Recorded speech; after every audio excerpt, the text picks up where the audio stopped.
Alright, makakausap na po natin ulit sa linya ng telepono si Director James Jimenez ng Commission on Elections. Magandang tanghali po ulit, sir. Alright, sir, tanong ko po ulit. Sir, ano po ang ginagawa ngayon ng COMELEC tungkol po dun sa mga na-discredit po na party list group na nag-a-apela po ngayon para po ma-accredit ulit sila ng COMELEC? Sa amin naman, wala na apela yan. Kailangan silang direksyon ng Supreme Court. And kapag nakapagsahan sila ng Supreme Court, inevitably pinapakomento tayo ng Korte. So, doon tayo sasagot. Ayun. Sir, meron na ba tayong list kung hanggang kailan na lang po tatakbo itong ito po accreditation po para sa mga party list groups? We expect to by the middle of November or the end of November, matapos na natin ito kasi medyo matagal na rin, ano? At sinabi na natin na noong October sana natin matatapos. It's just that there are a lot of issues and sinasabi nga ng chairman natin, medyo mainit ang diskusyon palagi. So, we expect to finish this by the end of November. Total, ilang party list na lamang ang natitira naman. Ay, sir, linis ko lang ng konti yung issue, sir. Mapunta naman po tayo dun sa political dynasty. Napapapabor po si Chairman Brillantes dun po sa sinasabing total ban po. Ano po naman po yung malalaman po ninyong factors kung bakit po hindi ka nais-nais para po sa kanya ang pagkakandidato ng mga miyembro ng isang political dynasty po?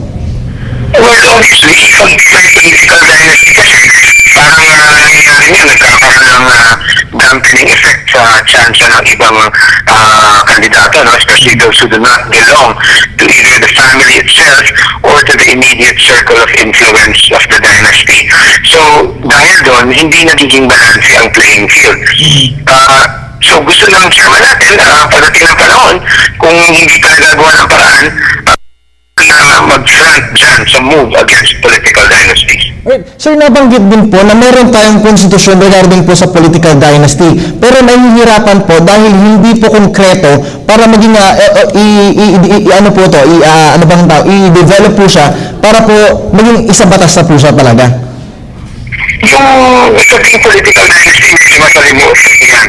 So it does take a lot of time to work it, no? Not to mention the fact that there are probably some conflicting interests. So makailangan din pangalagaan para fair naman sa lahat. So we think it will take some time and it's really not a surprise that we still don't have an anti-dynasty law. So, ibig sabihin, sir, pagdating ng mga darating pang panahon, inaasahan natin na mariribisa na po itong sinasabi pong constitution po dito sa ating batas?